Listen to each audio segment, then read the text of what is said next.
Lots of funny things happen around here. One of the funniest things recently is this learner bus driver has just stopped blocking off the bottom of the road and fucked off into the sandwich shop to get a sandwich.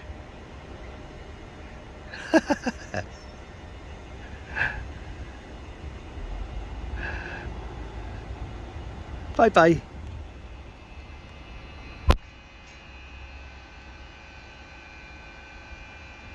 Not exactly Fred Dibner.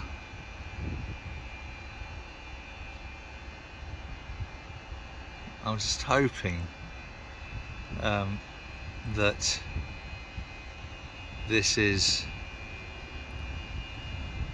an inspection rather than a painting, because last time they painted that chimney, all the building, the boats, all got splattered with the paint that they used. So after we've got some nice finish on little old mustn't grumble here, we don't want them.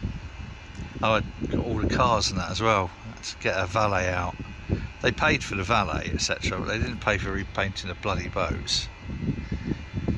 So I might have to keep an eye on this lot and ensure that they, if it is a painting job, they put some kind of screen around, because the wind is blowing this way, as you can probably tell from some of the trees.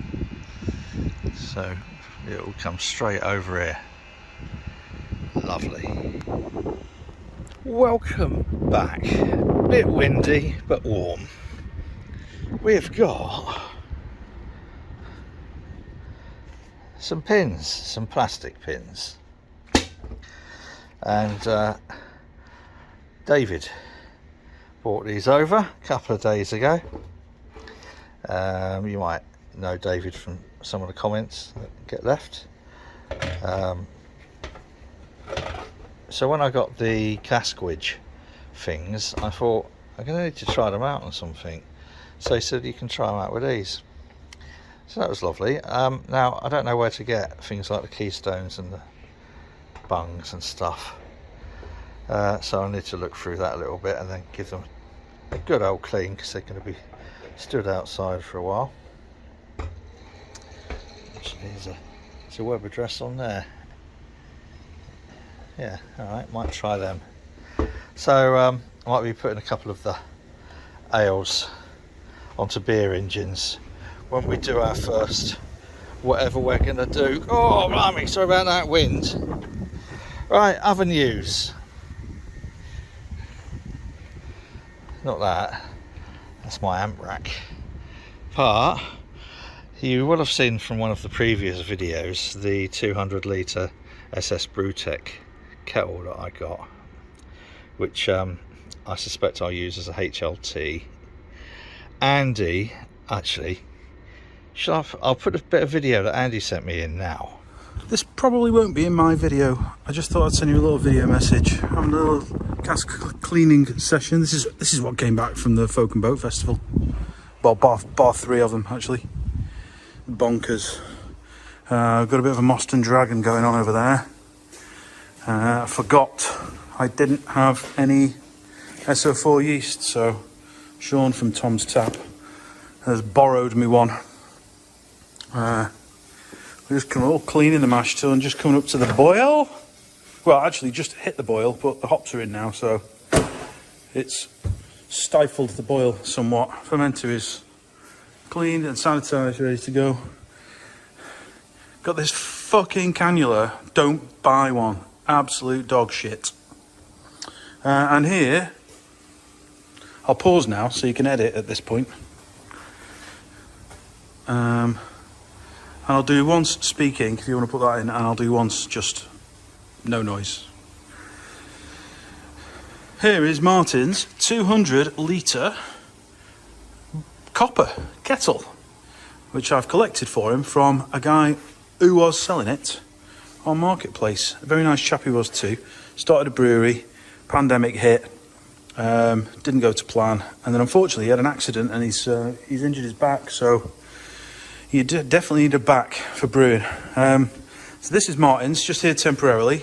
I'm going to take it up to him, or possibly up to Harry's, where it can be collected at his leisure, if Harry's got the space for it. I haven't mentioned it to him yet. Yeah, 200 litres. Inside we have, a few badges. Bit of a strainer, 2 heating elements. I don't know what power they are, 3 kilowatts probably, because it's on 2 separate commando plugs. And I think one of them needs a little bit of attention. Yeah, there you go. There's a little bit of attention there, but otherwise, bit of a clean up. 200 litre copper. Analog thermometer on the front, which I'm sure Martyn will replace with something far more sophisticated.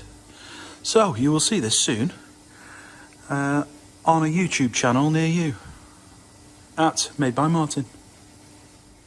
There you go, that was Andy. Probably hasn't appeared on one of his videos yet, but I bought from Stoke a boiler. I mean, it's not brilliant, it's going to need a bit of work, but you know, that's the way these things go. And then I saw this down in Bath, of all places. So I bought it, and then, the hassle of getting it from Bath to Sheffield, you've no idea. But it's a Blickman Boilermaker. And Blickman, I like Blickman equipment. I really do. I've got the Blickman Herms coil in there. I've got another Blickman Herms coil, slightly bigger one, in the kit that we've made with Chris. But what I thought about this was, and actually it's probably not the best place to show it up there, so I'll plonk it over there. Hang on. Right, now I've only ever seen one other of these in the UK, and I liked it. They're really, really sturdily built. A couple of things I like about them: sight glass you can easily clean by taking this out at the top and another one out at the bottom, running your brush through.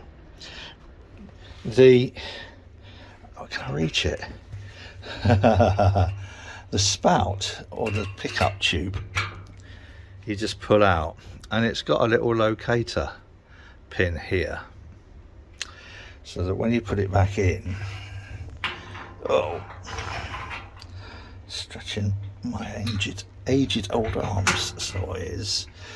So zoom in on that so you can see.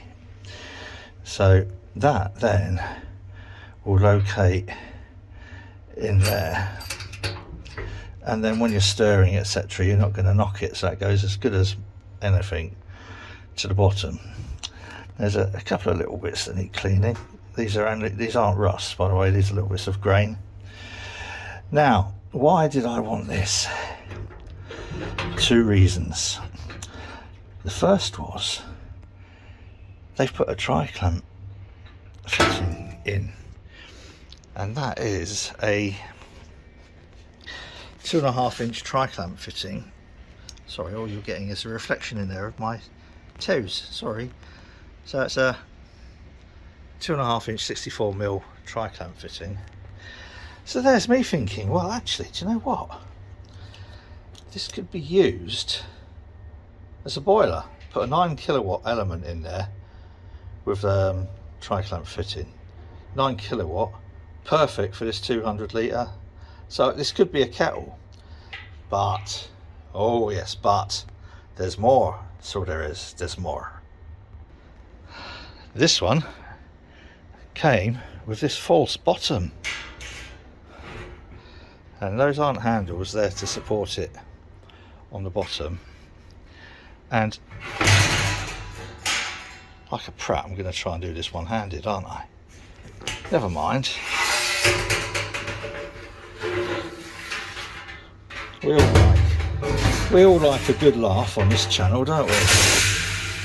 So there we got a false bottom. There is no there's no seal around the outside, but I should imagine that's easily fettleable with some rubber seal. Even then, I mean, the seal I use in the current mash tun, you know, the little one there, sorry, the filter I use in the bottom hasn't got a seal. And then there's a little knack to, let's just zoom in a little bit for you, shall I? There's a little knack to getting this all assembled, which is, you know, my arms are only just long enough to get in there. Oops, sorry, let's show you what I'm doing. If I look at it through the, there you go. Oh, Christ. So you push that, twist it round, that little washer then falls down just to seal that hole. Christ. And then you push that in and it's not going to move. Isn't that good? How good is that?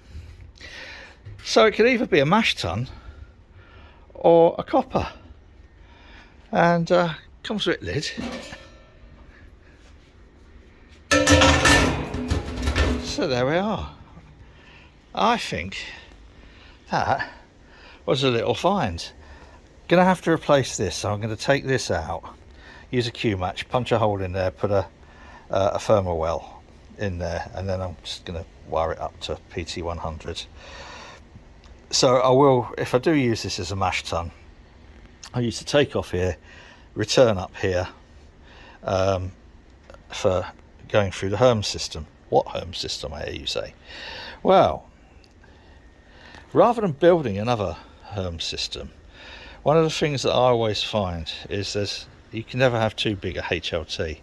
So this is 200 litre. I'm going to use this with the other 200 litre HLT plus the 100 litre HLT with the Herms coil that Chris did all the welding on, if you remember. That was about 2 years ago.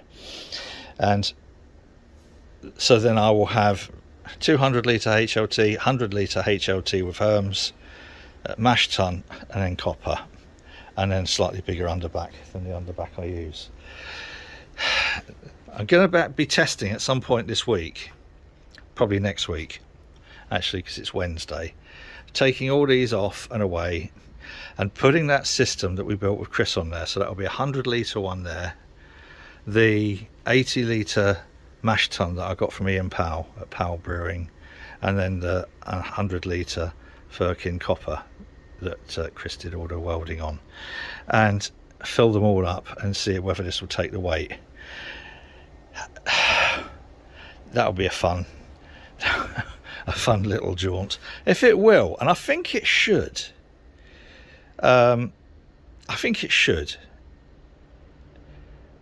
The other option is get 5 mates and we all stand on it or sit on it or something, but then this kit will then be retired and we'll only be using that for patient brew days. So if we get a group of patients who want to do a brew day, we can come out, do that, get 20 litres at the end of it, pay the duty on it, and they can have a, you know, give it to the mates or something, whatever. As long as the duty's paid, I don't think His Majesty's Revenue and Customs really care. Obviously, there's stuff I need to write into the HACCP policy and the health and safety policy, all that sort of stuff, but this kit will be retired essentially and just be for those very, very small or development brews. The main kit will be the kit that Chris and I put together using those 100 litre.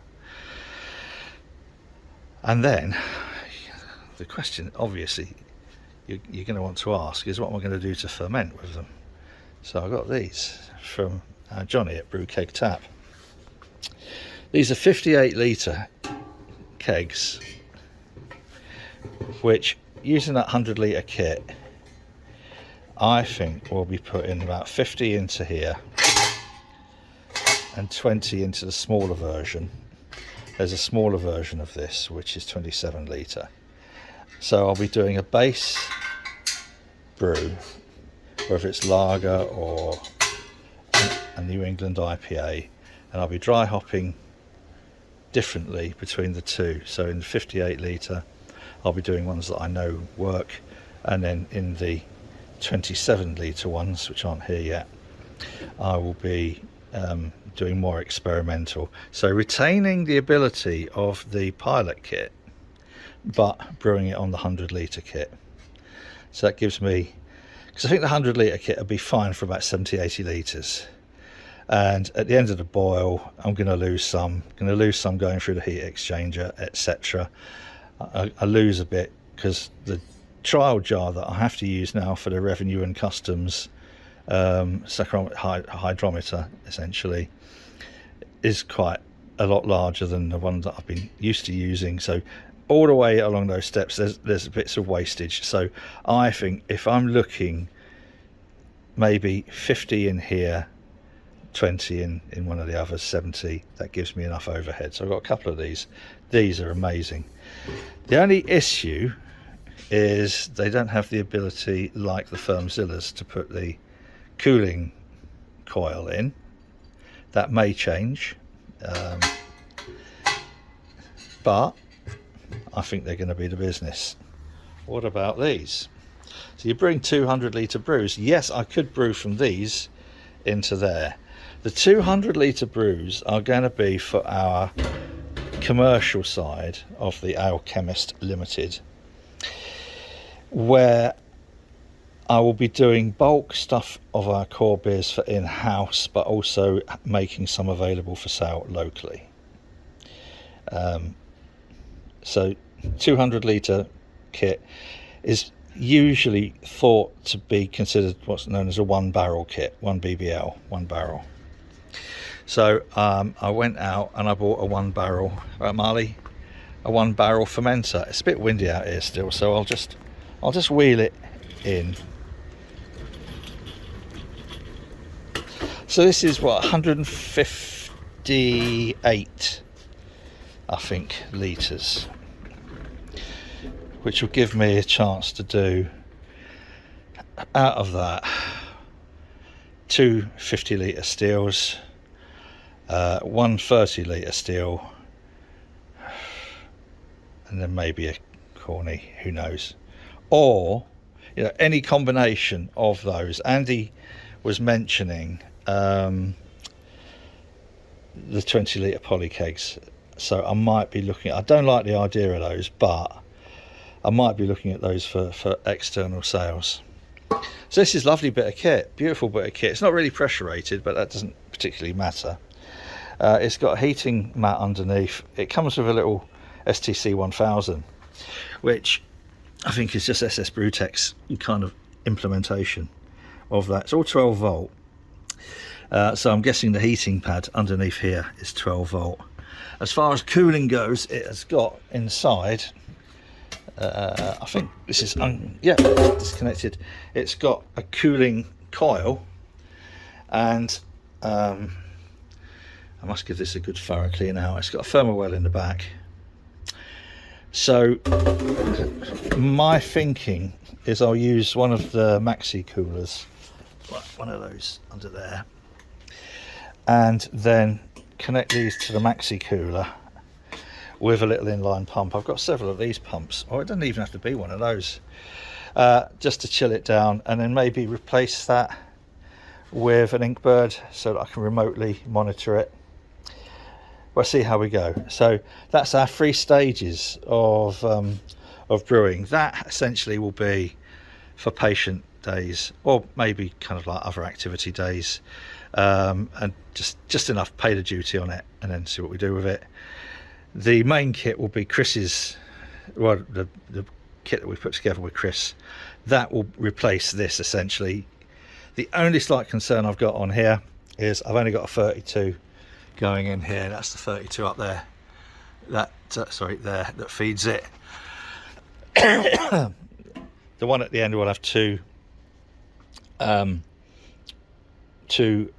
kilowatt elements, so that just about maxes out my 32 feed to this, so I won't be able to run the 3 kilowatt in the HLT and the boiler at the same time. But same thing goes for when we get up to the 200 litre kit. I'm going to take the output from the PIDs. Well, I have got, you've probably seen this this new control panel, let's just move the little persuader away, which someone else had started building. They hadn't done a massively good job on it, but here's the plan. Is although that you can obviously via the solid state relays inside fire and control them directly via the PIDs, I'm also going to have other signal outputs from the PIDs, which I will link into a separate box coming straight from our three phase. So the PIDs can still measure and control either the solid state relays in here or a separate bank of relays to fire the bigger kit, which means that either this, because I could do that with this, or that can control all of the various brew houses that we've got, including the 2.5 barrel kit, the 500 litre kit, currently over in our neighbour's store, which you might have seen in a previous video. Lucy and I drove down to London to get, and it all just fitted perfectly in the back of a Transit Luton. Fitted like a woman with 5 legs whose knickers fitted her like a glove. We managed to squeeze it all in. It's beautiful, and worrying, because if it hadn't have gone in, we'd have had to leave some of it behind. So there we got our 200 litre kit, or 1 barrel kit, our 1 barrel fermenter, our smaller for the 100 litre brew kit pressure fermenters. I do like fermenting under pressure, and then right down to that. So that's actually 4, isn't it? 4 different brew houses we've got. So I'm going to have to find a way to program all of that into ViewPlan BMS, Brewing Management System, which, to be honest, I haven't really used. A couple of days ago, I might stick a little bit in about doing the Philly sours. I did 2 sours on here using Philly sour yeast instead of kettle souring. They're probably going to be the last that I'll do on here. And the thing is, filming this today, which is what is today, the 12th of July. Oh, this could be a HBW, Homebrew Wednesday. I don't think I've ever done one of those. I never really thought people would be interested in me wobbling or wibbling and wobbling on a Wednesday. Wednesday Wibble. There we are, Homebrew Wednesday. So I've completely lost track of what I was about to say then. Anyway, yeah, there, I've probably rattled on enough as it is. So there we go. Obvious question, why aren't I using the 500 litre kit? It's because I don't class myself as being an experienced or competent brewer. I know how to use this kit. I'm all right happy using this kit. I want to start getting happy using the 100 litre kit from Chris, because that's going to be for the club. And then moving up once I'm happy doing, because the thing is, if you do a 500 litre brew and it goes wrong, a lot of wastage. Can't afford the wastage. Just finally, I know a lot of people will be interested in seeing, you'll probably notice that all of the machinery devices, the ring sizers, all of that, the press from over there, stuff is going, and I'm sorting through what needs to be stored. These cabinets are going, and then we'll have a bar. I'm just going to put the keysers around here initially, just to make a bar area, and then maybe put a few optics up there. So that's kind of like pretty much done now. We know what's going to the tip, we know what's going to be stored away, we know what's going to be moved. So yes, for those who are fairly new to the channel, this isn't just about a brewery. This place, the club, is more than just about beer and a brewery. It's so much more than that in so many different ways. I might do a what the hell is all this about video at some point, but for now, Homebrew Wednesday. Crikey, yes, I always watch other people's, you know, like that Big Banana Brewing and, you know, all those others on BrewTube. Oh, that's what I was going to mention. I'll try and get this up to date, but who knows? I've got so many other things to kind of try and do today, including finishing off some Dacer. This coming Saturday, Retford, there's a lot from one of the Facebook groups. You know, I'm fairly ambivalent about some Facebook groups, but one that isn't too bad, quite a few of them are going over to Chris's. So Andy's coming over. Andy's bringing me that 200 litre copper over. We're going to go have some fish and chips and head over to Retford. Absolutely impossible to find a dog-friendly hotel where we could stay the night with our little Marley. So we won't be there for very long because we don't really like leaving him on his own too much. So it's a shame because we like Retford, and at any other time it would have been brilliant because we'd have taken the boat, but obviously can't do that now. Right, so there we have it. Hope you found that interesting. Thanks for the pins, David. Anyone knows about the bungs and the keystones and all that, please let me know. Till next time, you take care now. Look after yourself and everybody else. Cheers.